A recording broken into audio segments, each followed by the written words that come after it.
Gila. Itu pojok dan jalannya bergetar. Dia nggak gini lagi loh. Iya sih gue gampar tadi. Itu siapa intercept tuh? Intercept itu Ugarte bukan sih? Kayak Ugarte. Bayu Ugarte. Ugarte ya. Bayu Ugarte. Gila gak sih? Gila gak sih? Kita butuh Eriksen bro. Minggu lalu ditai-taiin loh. 7-0.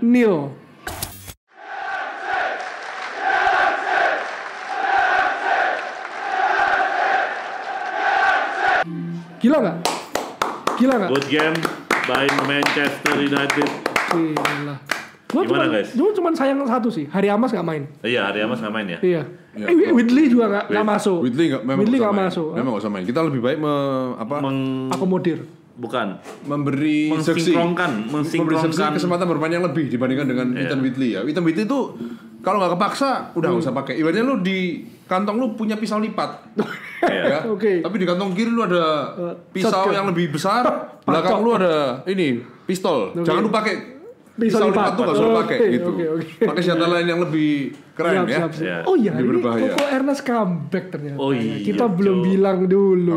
Gimana keadaan? Kayak seolah-olah gua menghilang lama gitu enggak. Loh, tapi banyak yang kangen, Nes. Pergi sebentar, Bro. Tapi banyak yang kangen, Nes. Dari mana sih? Kemarin kenapa? Enggak ikut itu kenapa? Cerita dari hari. Itu sebetulnya berat ya gua ngomong ini. Dari hari Minggu coba ceritain lah. Lu ngapain aja sih? Gua runtut gitu ya. Semuanya alkohol lah pokoknya. Ini kayak gini kan jadinya lu framing gua. Bener gak tapi? Betul. Loh, enggak. Sabtu kan? Minggu ya? Sabtu Senin. Sabtu kan dia nggak diresik, pokoknya mau birthday, oke. Tapi dia udah minum dari situ. Ya oke. Minum. Nggak diresik. Nggak diresik anak-anaknya. Anak-anaknya perform lah, dance di ballroom besar luar biasa kan. Gak usah disebutin dong. Sekali gitu. Nggak di ballroom. Tapi dia anaknya latihan, dia minum-minum. Oke. Minggu kan? Ulang tahunnya. Enggak, ulang tahunnya Senin. Minggu enggak. Minggu ngapain? Salah. Minggu enggak ngapain. Oh, Minggu enggak ngapain, istirahat lah. Oh, Seninnya baru pokoknya ulang tahun. Set. Jadi seharusnya Sabtu bisa ikut dong, klarifikasi dong. Fani enggak boleh. Boleh. Kan digital land. Oh, terlalu jauh. Terlalu jauh ya. Nyetirnya dia terlalu jauh. Malamnya ngapain? Lagi-lagi acara. Nongkrong sama anak-anak gym. Oke, Kangen dia kan, badannya kan udah keren kan? Keker banget gym, masa ototnya ini loh. Luar biasa. Terus kapan kalau aku buka ini ya channel soal kesehatan kan tertarik kan? Bacot. Dari kebiasaan kentut Anda sih udah gak beres jalan Anda yuk. Kemudian apa? Terus kemudian besoknya lagi? Senin. Masuk Senin nih. Udah masuk Senin udah. Kemarin dari temen gue ulang tahun Selasa kemarin. Selasa, oke. Main ke Pimelin lagi. Tapi cuma 2 botol aja, cepet. Pantes hari ini. Hari ini dia gak mau minum habis ini. Iya.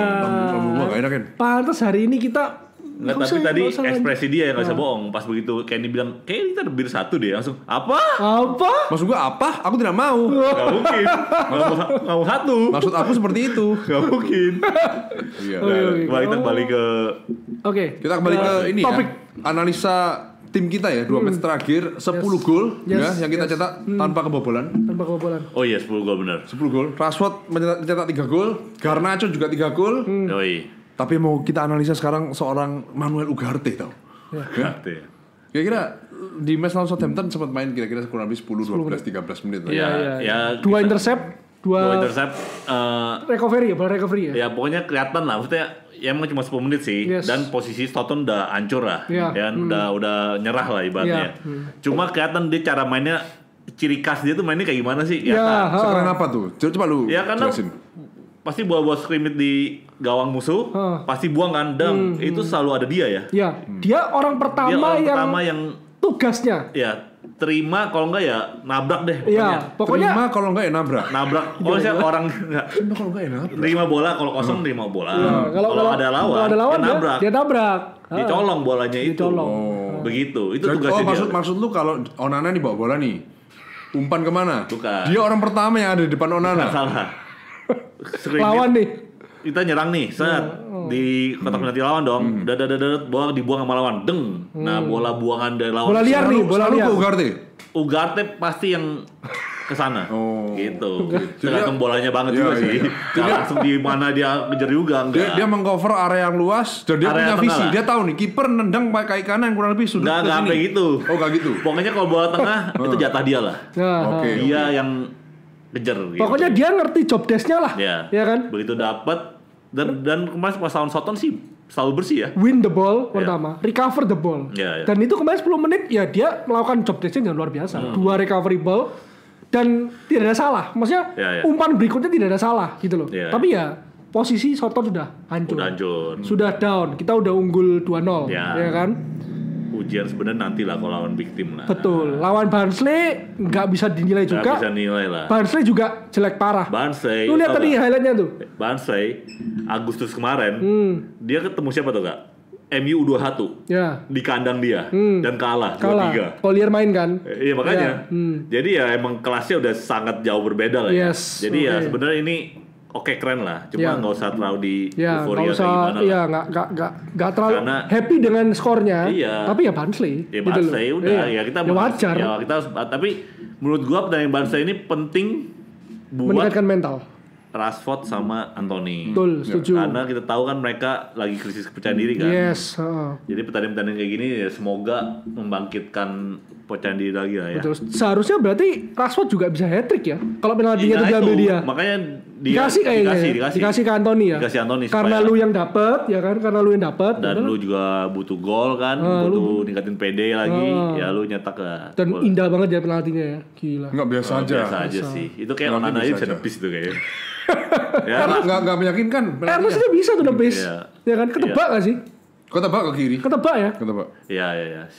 Kalau Rashford juga kemarin pas di lawan Soton juga udah bilang kan, gol terakhir tuh Maret ya. Maret ya. Maret.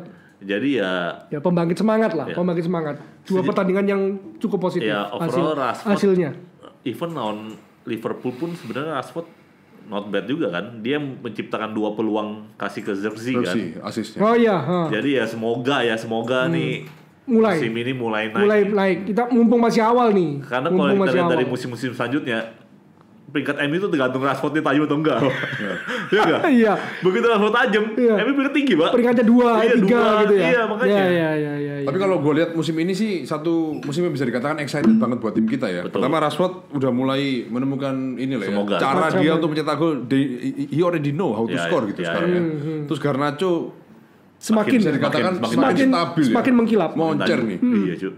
Ahmad juga masih keren ya. Masih. Tinggal Mas Tono nih.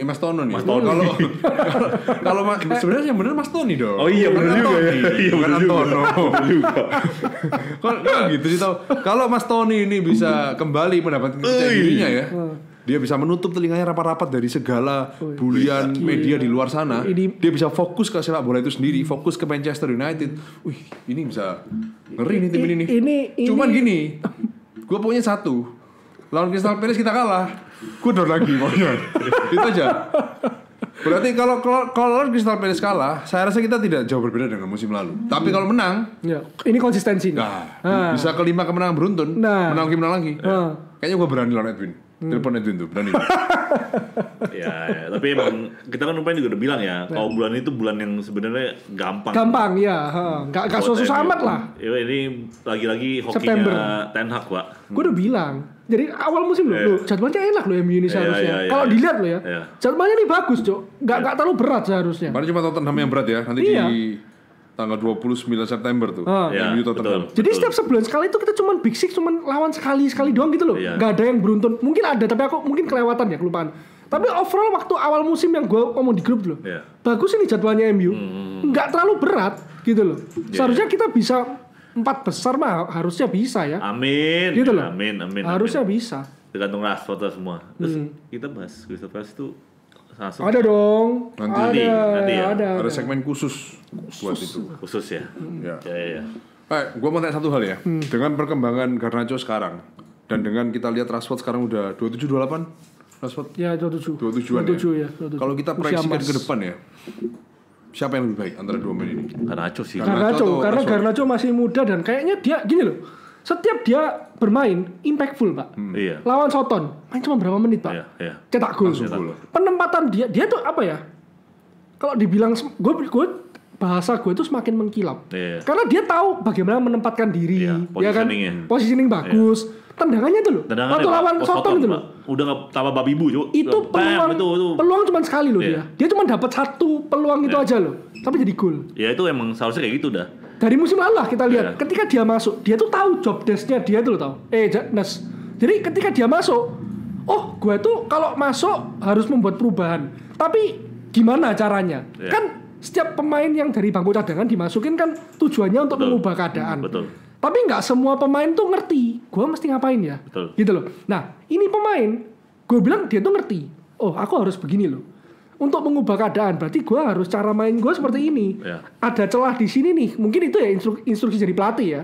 Ada celah dari sini, kamu bisa memanfaatkan bolongnya pertahanan lawan di sini. Betul. Nah, dia bisa melakukan itu. Dan dia apa ya? Gue bilang pemain yang paling ngerti ketika gue masuk tuh mesti ngapain. Udah itu aja. Nggak semua pemain bisa seperti itu. Itu aja. Anthony pun kalau masuk sebagai pemain pengganti ya. Betul, setuju. Anthony. Nggak ngerti, maksudnya bukan nggak ngerti, nggak terlalu berimpact lah dibandingkan dengan Garnacho yang masuk ya. Kita sebagai fans pun tahu. Anthony mau ngapain sih? Ya. 10 menit Anthony masuk sama 10 menit Garnacho masuk. Gue lebih masukin Garnacho. Jelas. Gitu. Garnacho tahu ya dia kalau bawa bola tuh dia tahu ya. Dia mau nipu kemana, mau buang bola kemana, kayak udah tahu lah gitu lah. Kalau Anthony masih bingung, Mbak. Enggak sebenarnya. Terus. Ya, kalau Anthony tuh lu kalau dia dribble ya, dia pun sendiri kayak gue rasa dia nggak tahu ya dia mau kemana ya.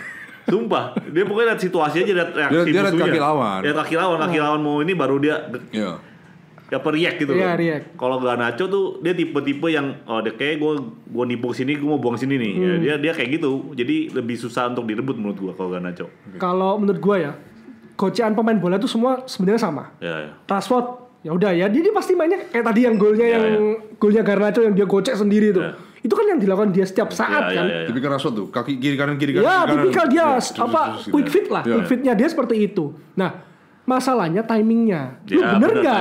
Timingnya lu bener nggak? Itu loh. Nah, Garnacho ini kenapa gue bilang bisa impactful? Karena setiap goceannya dia itu timingnya tepat.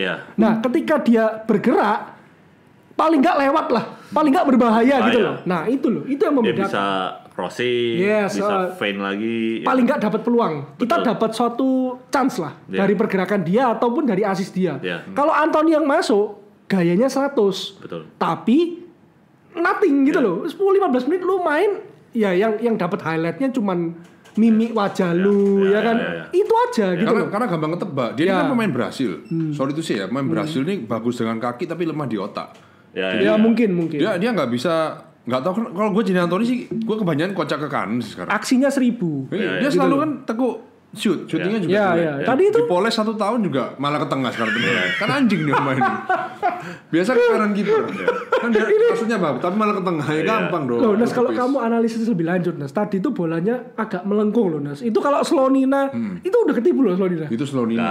Kiper divisi 2 divisi 3 Liga Inggris. Divisi 3 ya. Tadi gua lihat Real Madrid lawan Stuttgart. Gua Courtois-nya gila, dia kan Courtois ya. Lu nonton aja lu, enggak usah sebelah-sebelah, Cok. Gua pegang Courtois anjing.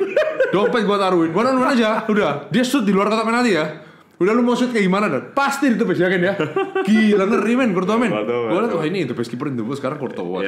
Oke, kembali ke Manchester United ya. Kita ada 3 pemain yang mungkin akan kembali dalam waktu dekat. Ada Xiao mungkin sama Højlund dan terjauh mungkin Terrell Malaysia. Nonton lu kemarin? Kemarin nonton. Rambutnya udah kepang-kepang model baru lagi tuh. Malah alay dia sekarang ya.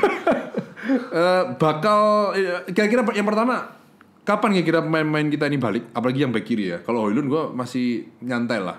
Masih bisa di cover seksi atau Rashford di 9 ya. Yang paling gue tunggu ini Xiao sebetulnya. Karena menurut gue dengan hadirnya Xiao mengelevate kita lebih lagi lah pasti lah. Karena sampai kita Barnsley aja pakai Johnny Evans di back kiri. Collier juga dipakai di kiri ya kan. Menurut gimana dengan hadirnya Xiao yang mungkin akan balik dalam waktu dekat ini gitu? Ya betul, mengelevate. Karena kita lu lihat waktu lawan Soton sebenarnya awal-awal yang kita hampir kebobolan yang penalti itu Dalot kan yang salah kan. Dalot bener-bener diekspos banget itu loh di kiri. Karena itu bukan posisi naturalnya dia. Jadi kita butuh banget ini back kiri. Betul.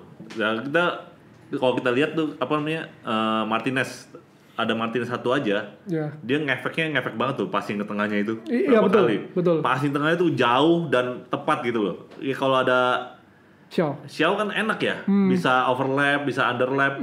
Jadi opsi penyerangan menurut gue jadi lebih banyak. Lebih balance lah. Underlap itu maksudnya lari ke belakang. Underlap tuh yang ke depan tapi lewat sini loh. Jadi kan overlap. Overlap itu gini. Ke belakang. Overlap sini. Overlap sini, underlap sini. Oh, underlap itu lari ke kanannya. Kanan jadi. Ya kayak cutting inside, tapi itu namanya underlap. Underlap bukannya belajar bahasa pandit tuh. Gua taunya underlap itu pemain klubnya Belgia biasa. Underlap Cuk. Timbuk nih. Enggak, lebih balance lah gue bilang. Ya lebih balance, kan? Benar. Kenapa lu bilang tadi Lisandro Martinez tuh bagus di kiri? Karena kidal kan. Nah, sepak bola sekarang tuh sepak bola modern ya, taktiknya tuh lebih apa ya bilangnya kan ya, bahasanya ya, lebih terstruktur nggak sih? Ya, lebih paten. Lu kalau di kiri ya lu harus pakai pemain yang kiri kaki kidal ya kan, lu supaya lebih balance aja gitu loh. Beda dengan winger ya. Kalau winger sekarang malah kebalik, yang kaki kiri di kanan, kaki kanan di kiri, macam Robben ya mungkin. Tapi ada kata tim terbaik saat ini melawan tim terbaik pada saat era 2000-an awal lah, kayak MU, Arsenalnya Henry, menang-menang kira-kira menurut anda? Yang mana nih? Masa gimana? Dulu kan kita kiri Giggs nih. Kaki kiri, kanan Beckham nih. Beckham ya, kanan. Melawan tim dengan cara mainnya kan berbeda. Iya. Menang-menang gitu. Bener-bener main sayap aja. Ini ngomong lawan Arsenal. Lawan contoh jangan City lah ya. City terlalu superior. Lawan Arsenal sekarang lah. Arsenal sekarang. Lawan menang Arsenal sih gue bilang. Menang Arsenal sekarang. Oh iya? Dibanding Giggs, Beckham. Soalnya itu senjata loh. Pola ya, crossing cuman enggak ya kalau sekarang itu kalau diadu ya kan ikut peraturan mana nih wasit kan ya wasit juga ngefek kan wasit sekarang jadi lebih lembek pak. Oh iya dulu dikit pemain MU kurang sangkar apa pak. Diinjek beneran pak. Shotnya diinjek sama itu sama Roy Keane. Jadi lebih wasit lebih longgar lah kalau zaman dulu kan. Sekarang dikit nggak boleh. Ya mati lah pak MU udah nggak bisa jalan pak. Gue rasa ya kalau permainan MU zaman dulu Giggs, Beckham itu dipres dikit tetap Gak jalan itu. Kalau dulu tuh bedanya winger itu jago crossing semua pak. Sekarang bukan winger yang jago crossing ya. Winger tuh jago gocek, jago nusuk. Iya. Itu sekarang. Mainnya. Sekarang yang banyakan crossing juga kan banyakan pemain tengah semua kan. Karena dipikir kalau lu crossing kan chancesnya untuk gol kan lebih kecil dibandingkan lu dribble pelan-pelan masing-masing pendek kan lebih besar. Itu kan lebih menusuk gitu loh, lebih berbahaya. Iya, sekarang juga back juga jago-jago ya, jauh lebih bagus ya dibanding dulu ya. Sekarang tuh merata. Iya, jadi merata. Untuk crossing itu ya susah juga ya buat nembusnya ya. Jadi sekarang tuh semua kayak saling berkesinambungan. Lu back lu bagus, tengah bagus, semua harus ikut bagus. Jadi benar-benar berkesinambungan, benar. Sekarang lu bilang gegen pressing. Lu ngepres, depan kalau ngepres tengah enggak ngepres percuma. Ya kan? Beda sama gaya mainnya zaman dulu. Zaman dulu tuh apa? Kick and rush ya? Kick and rush. Wah dari belakang, bola langsung ke depan. Winger lu asal cepet kayak Giggs saja. Ya udah. Iya enak pak. Kayak Liverpool kemarin kan lawan Nottingham Forest kan. Tengahnya bagus, depannya jelek ya. Tetap 0-1. Nah makanya 0-1 kalah. Malah kalah dia. Iya kalah. Ya mati nggak ada. Mana shoot on goal gak ada peluang dia lawan Nottingham Forest. Iya. Depannya tumpul ya mati.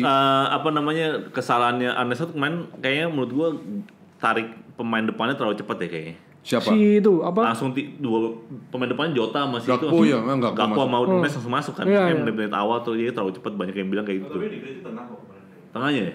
Tengahnya apa? Sabosla sama Alisson enggak. Oh iya. Oh. Oke. Tengah, Bro. Sorry, Bro. Depannya lagi. Depannya juga jelek. Berarti lu mau apa sih dibutuhin sini, Cok? Berarti intinya adalah bersinergi semua. Iya. Itu loh. Sama seperti sebuah band itu kan nggak mungkin bisa menghasilkan lagu yang indah ketika pemain drum sama gitarnya kan tidak punya satu korelasi yang bisa menghasilkan satu. Terdistorsi gitu. Iya gitu. Oke. Kembali lagi yang show ya. Gue kecewa kenapa Harry Amos gak main. Iya. Yang lawan Barnsley. Divisi 3 loh. Ya gue gak tahu ya. Biar kan kita gak tahu bisa jadi cedera atau apa kan kita gak tahu. Ya siapa tahu kan kalau belum siap mental juga kan. Enggak sih lawan Barnsley. Lawan Barnsley, Pak. Tahun ini Iya. Collier. Tahun depan Amas gitu ya. Iya. Tapi aneh, kita kan nggak punya back kiri. Sedangkan kalau di midfield masih ada. Kayak gue rasa Harry Amos nggak bisa main deh. Kau nggak mungkin Collier, ngapain paksain Collier kiri pak? Bukan posisi asli dia. Buat apa? Aneh Cok. Kalau nggak bisa main ngapain dibawa? Ngapain ada di cadangan? Harry Amos cadangan? Adon. Oh. Gua nggak tahu. Ada yakin. Coba ada nggak ya? Kalau ada aneh Pak, kenapa nggak main ya? Setauku Whitley ada. Whitley ada. Heeh. Heri Amas? Nggak ada, Cok. Heri Amas. Gue nggak ada deh. Nggak ada. Nggak ada, Pak. Lebih aneh lagi, Cok. Heri Amas. Di cadangan malah nggak dipakai. Iya, aneh, Cok. Posisi udah 4-0, 5-0 nggak dicoba. Oh, dia bagus kok. Iya. Permainannya nggak mengecewakan. Mirip Shaw, Pak. Persis. Iya. Secara dribble-dribblenya loh. Bek kanan kita Dalot kan? Dalot. Iya. Makanya masih pakai Dalot. Ya, kalau Mazraoui masuk habis itu. Menurut gua kalau udah ada Shaw sih ya. Shaw sama Mazraoui sih bakal jadi pilihan utama ya, karena mereka lebih balance sih. Mazraoui kanan, Shaw kiri. Shaw kiri kayak lebih balance ya. Mazraoui bagus tuh. Mazraoui bagus, Pak. Belum lagi kalau Euro balik lagi. Wah. Itu menurut gua malah pembelian yang paling berhasil sejauh ini ya. Mazraoui ya, murah ya 15 juta cuma. Murah. Oh iya, karena murahnya. 15 Tapi juta Ugarte euro kan yang digadang-gadang yang harapan kita terbesar kan di Ugarte. Kita masih belum tahu. Karena posisi 6 itu krusial. Betul. Ya kan? Kita selama ini kita belum dapat posisi 6 yang ideal loh. Ya. Sejauh ini ya. Ya. Casemiro itu jangka pendek, Ya. ya kan? Ugarte ini semoga. Semoga. Harry Maguire juga jangan salah. Harry Maguire mainnya bagus loh. Ya, Harry Maguire boleh loh. Ya lawannya Barnsley ya. Iya. Maksudnya paling enggak lu enggak ngelawak lah. Setidaknya dia udah ada lah, udah bisa main lah. Buat cadangan, buat apa? Iya, lu ready lah. Ready lah, udah nggak, itu aja. Maksudnya yang gue lihat dari pertandingan kemarin tuh kayak seakan-akan semua pemain tuh mau menunjukkan kalau gue ini juga tetap sebagai pilihan, gitu loh. Ya kan? Dengan lu beli manajemen beli Euro lah, back ditambahin De Ligt lah, Mazraoui, kedalaman kan? Kedalaman. Nah, itu kayak membangkitkan, semoga membangkitkan mental para pemain. Oh, beli pemain banyak banget nih back. Oh, gue harus nunjukin nih. Gue tetap jadi pilihan nih, nggak boleh tersingkir. Nah, itu tuh bagus sebenarnya. Persaingan yang sehat lah. Betul itu yang emang harus dilakukan ini ya. Ya, persaingan yang bagus juga tetap intinya kita kayak perlu hasil yang bagus juga. Kayak Ugarte ya masih ada persaingan juga akan main dalamnya siapa. Ugarte ya sekarang Ugarte doang Pak. Ugarte doang ya. Yang benar-benar solid ya. Iya. Sejauh ini. Backup atau persaingan kalau Ugarte? Kalau persaingan kan nggak ada yang kayak mainnya mirip sama dia. Maksudnya yang Casemiro gitu. Murni gitu loh. Kan sekarang Casemiro doang kan. Ya Casemiro udah uzur lah. Ya kemarin dimainin bareng lagi. Iya. Kemarin dimainin bareng itu malah Casemironya bebas ke depan loh. Iya kan? Lebih bebas ke depan dilihat Casemiro bebas ke depan atau Kobe Mainoo? Lebih bagaimana? Kalau untuk masa depan lebih bagus Casemiro. Iya, kalau untuk masa depan ya kita harus tetap Mainoo lah. Tetap Mainoo lah. Tetap Mainoo lah ya. Tetap Mainoo. Oke. Tapi menurutku bukan terakhir kali Ugarte Casemiro main bareng. Bisa. Ya, soalnya variasi kan. Itu jadi variasi baru kan. Bahkan bisa jadi ya Mainoo jadi pilihan kedua. Iya, nggak masalah juga sebenarnya. Makanya mungkin ya Casemiro nggak dijual dulu ya, selain nggak ada tawaran konkret ya untuk itulah mentor lah. Ya Mainoo juga beberapa pertandingan terakhir juga biasa aja kan. Agak turun. Mainoo lu biasa aja. Gue kan? baru inget. Apa? Mainoo tuh baru naik gaji juga, Cuk. Baru dinaikin juga gajinya, Cuk. Sumpah. Gak lah. Nggak, tapi kalau Mainoo kayak aku gitu nggak bilang jelek lah mainnya. Ya. Mainoo ya bukan yang flop banget loh ya. Dia bagus pada umurnya lah. Ya udah gitu emang. Ekspektasi kita tinggi banget. Iya, ketinggian. Soalnya Scholes bilang dia kayak Zidane. Ya dia ngaco aja, dia juga bisa ngaco. Jauh banget sama Zidane, Jo. Siapa yang bilang deket, Cuk? Makanya yang bilang deket. Scholes kan aneh, Jo. Dan lu kalau setuju aneh. Bukan, maksudnya gayanya yang flamboyan tuh. Cara mainnya tuh ada miripnya seperti Zidane. Jauh, Pak. Zidane tuh idola gua, Cuk. Zidane tuh gila. Keren, Pak. Terlalu maestro anjing Zidane itu udah gak bisa udah. Ngomongin soal maestro, kita lihat nanti di hari Sabtu depan siapa yang lebih bisa bersinar ya, Crystal Palace atau Manchester United. Nanti review kita akan bahas di video berikutnya. Thank you semua yang sudah nonton. Be born at Manchester. Always right. Bye bye.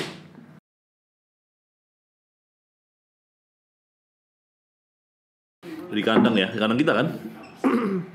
Line up tak pikir Heri Amas yang main, ternyata sama, Cuk. Kenapa Heri Amas? Kenapa nggak Heri Amas ya? Kenapa? Bervisi. Itu siapa yang clearance? Siapa? Ugarte. Bayindir juga surprisingly nggak ngapa-ngapain tuh? Nggak ngapain, Pak. Minum kopi, Pak. Nggak, surprisingly main ya. Surprisingly main, benar harus gitu. Bam, Ugarte tuh clearance. Itu Ugarte. Iya, Ugarte main. Lihat. Keren Ugarte, Cok. Gila, Cok. Bisa gitu dia tuh. Gak perlu lompat. Ngapain lompat capek-capek gitu loh. Dia paham betul arah bolanya mau kemana. Timing yang penting, Bro. Ini backnya Barca aja yang goblok, Pak. 44 peringkat di bawah MU. Kok lu bisa ngitung 44? Ya, matematika, Bro. Matematika gue luar biasa. Ini diving anjing. Ini gak ada VAR aja. Gak kena bangke.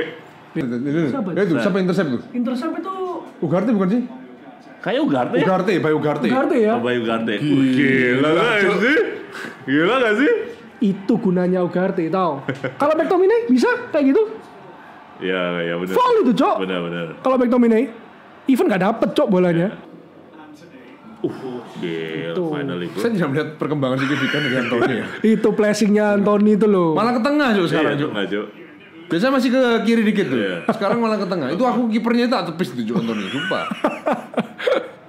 Bam! Bisa gak gol. Karena harusnya hat-trick itu bisa gak gol kayak gitu. Hat-trick itu.